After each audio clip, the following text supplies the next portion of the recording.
Hello, my name's David Dwyer. I'm the founder of Inspire. We are a digital agency based here in Scotland that essentially covers cradle to the grave, the afterlife and the resurrection. What does that essentially mean? Well, it means we take a client's project from concept through to live, and once live we then look to support them, whether that be through technical aspects, through search visibility, whether it be through design. The resurrection aspect, as you probably gather, is where we help those who've got poor engagement with their existing providers and they're looking for someone to help them get back on track or resurrect their presence. That might be through technical fixes, search visibility, design improvements, functionality changes, or just simply user journey improvements.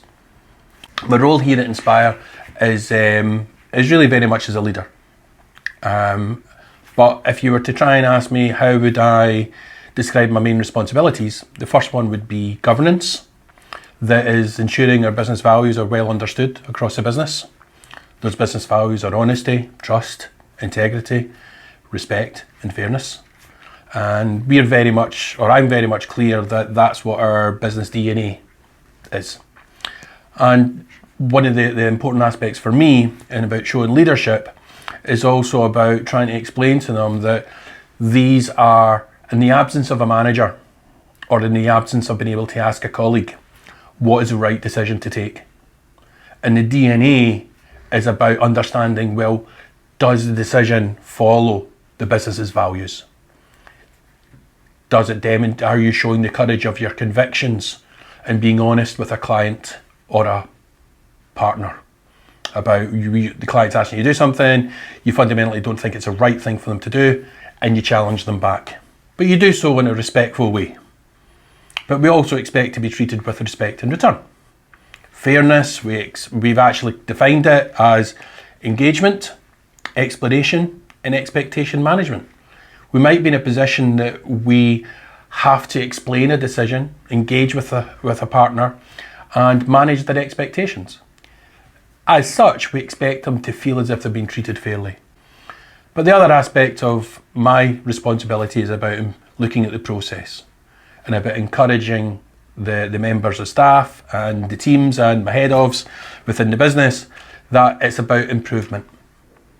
And it's not necessarily that the things that we've done in the past were wrong, it's just that we are in a fortunate position or an unfortunate position that our world is in a constant state of flux. There are new tools coming on the marketplace, there are changing user behaviours, there are changing dynamics, pandemics are a great example of that, and how do we then look to how do I then look to show that leadership, and how does that then reflect in the processes, and do they feel empowered to bring forward suggestions and ideas?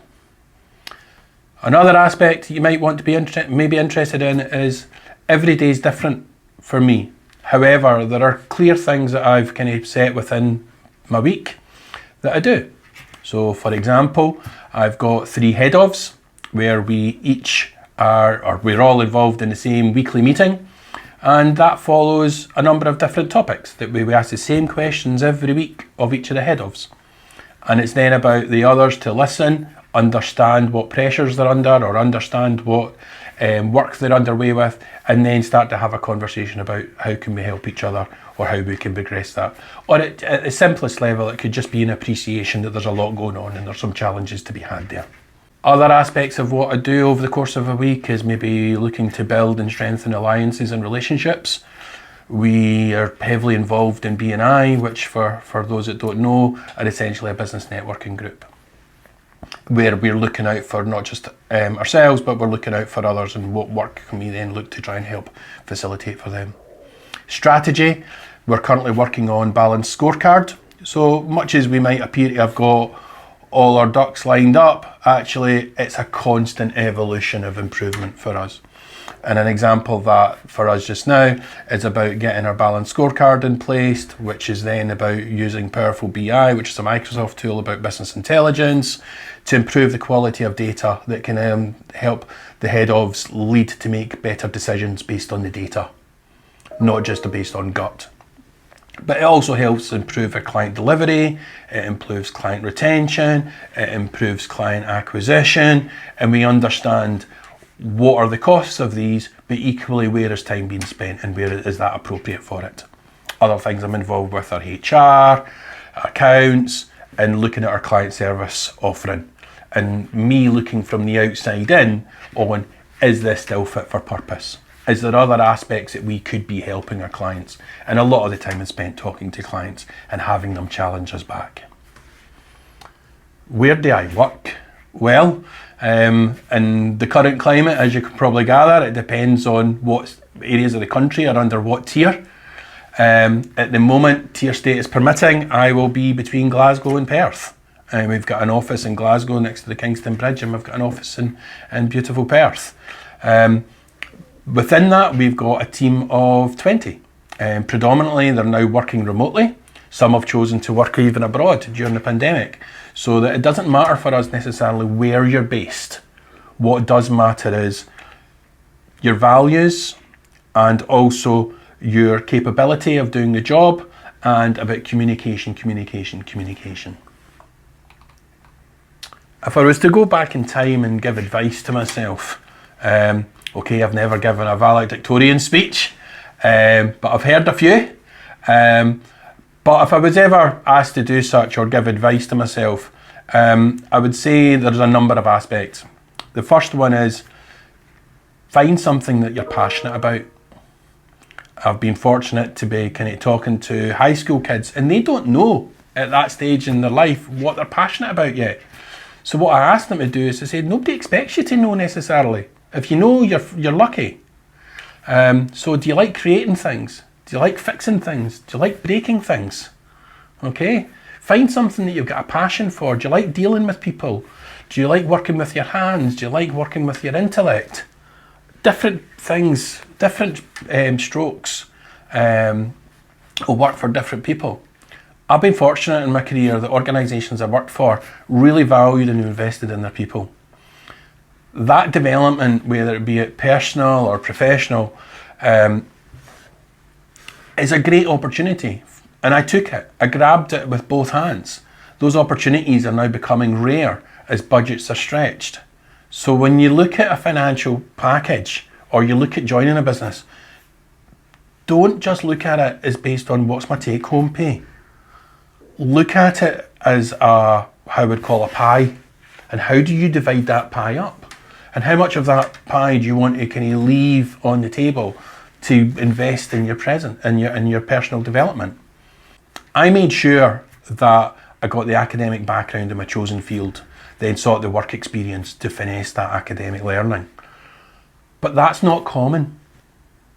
It should be, but it's not. So strive to keep learning. Get yourself a mentor. Some quotes to remember. You're better to learn from others' mistakes than your own, right? Be a student of history, as it's oft repeating. Surround yourself with people who are better than you. Understand what you're good at, what you're not so good at. Get close to those who can support you on those points you're not good at. I'm not saying surround yourself with people who are better than you so that you can hide. I'm meaning it so that you can learn. Understand how did they manage to handle that situation so much more deftly than I could? Okay? But also, don't focus on your negatives too much. If you're good at something, focus on becoming exceptional at that. You've got time and you've got the resources now online to kind of invest in your own online presence. But if you're an organisation that supports that, congratulations, you're in a minority, but take advantage of it. So finally, some takeaway points that I think at least would be enlightening or at least help you. It's very important that you don't focus on the next job or the next +1 job. If your role is a hotel porter, then be the best hotel porter you can possibly be, but also have the confidence to take on additional responsibility. Don't be the manager or the maitre d' or the bar staff or the server or the shop person who walks past the food that's lying on the floor in a restaurant because that's the cleaner's job and you're demeaning yourself by just picking it up. Don't be that person. Take pride in what you do and how you conduct yourself. Treat every day as your first day to make a good impression. Do the absolute best that you possibly can in the role you're in. As a business owner or an employer, If I can't trust you with the small things, where and how can I trust you with the bigger things? I hope that's been of some help.